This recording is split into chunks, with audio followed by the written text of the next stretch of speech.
I'm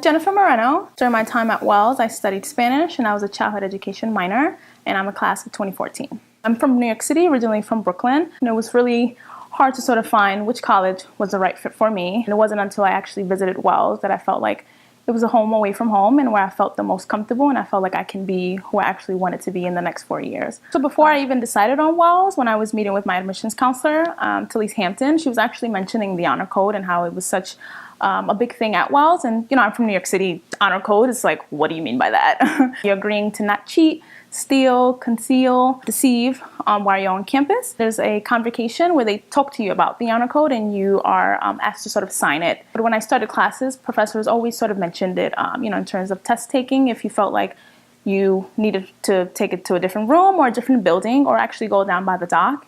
And I was like, wow, I would never be able to do this any other place. And so I figured I love being by a body of water. Why not try it by the lake? Whether it was a test or a midterm or something that I just needed to solely focus so I can feel like I was calm and at my favorite sort of peace. So I would say that the first month that I was here, I was visiting my admissions counselor a lot in her office just to sort of vent.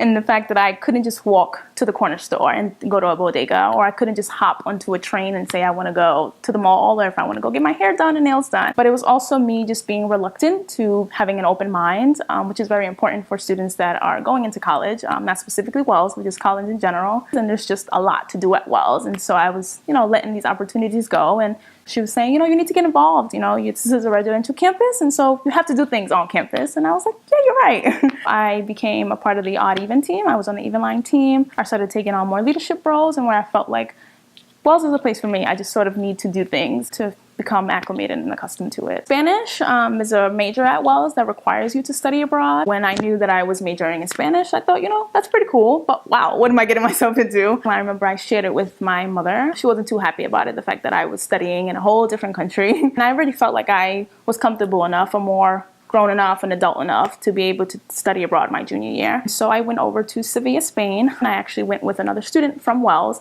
We were placed in two different host families, but we did have some classes together. We were also able to come together. My professor was also my academic advisor. He came with us to Spain for about 2 weeks and showed us around. The University of Sevilla is fairly large compared to Wells, and so he was like, these are your courses so you don't get lost. He introduced us to some faculty, took us to some field trips around that area, other cities around Sevilla, so I didn't feel like I was just a fish out of water and not knowing what to do. All my classes with the University of Sevilla, and they were all in Spanish. At the time I was like, I want to travel so much, but I haven't gone anywhere. And so I took the opportunity to go to 8 other countries while I was abroad. I was able to go to Africa, Portugal, London. I was able to go places where I never thought I would be able to go. My mother and my grandfather actually came and visited me for 2 weeks in Spain. And I was like, you see, Mom, it's a good thing that I came.